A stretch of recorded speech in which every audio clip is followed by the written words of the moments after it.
Hello everyone, आज मैले चाहिँ केकको तरकारी पकाउन लागेछु भन्ने कुरा म हजुरहरूलाई एकैछिनमा भनिहाल्छु। मैले पहिला कराईमा प्याज पुर्याएँ, हरियो खुर्सानी पुर्याएँ र अब मैले गाउँघरको काली निहुरो र आलुको तरकारी बनाउन गइरहेको छु।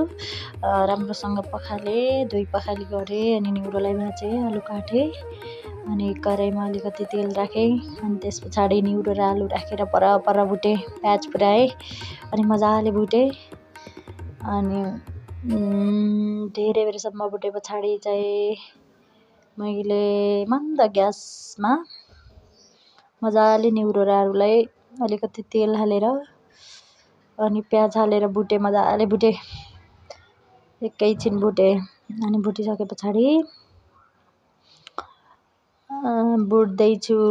भुटिरहेको छु है।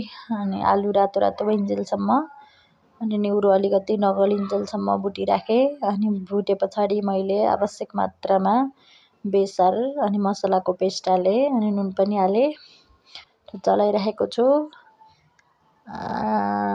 बेसार, मसलाको पेस्ट र नुन मात्रै राखेँ अनि त्यस पछाडि चलाइरहेँ अनि त्यस पछाडि चलाइसके पछाडि धेरै बेरसम्म चलाइराखेँ अनि बेसार मसलाको पेस्टलाई जताततै मोलेँ अनि त्यस पछाडि माथिबाट अलिकति पाकेको टमाटर, लोकल टमाटरहरू काटेर हालेँ। टमाटर हालिसके पछाडि पनि एकैछिन भुटिरहेँ अनि टमाटर अलिकति गल्ने बेलासम्म भुटेँ। टमाटरलाई निहुरो आलुमा गलाउने बेलासम्म जताततै पुग्ने गरी मजाले भुटिरहे पछाडि मैले थोरै मात्रामा पानी हालेर एकैछिन अब छोपेर अनि ढकनी फाले पछाडि चाहिँ निहुराको तरकारी बन्यो।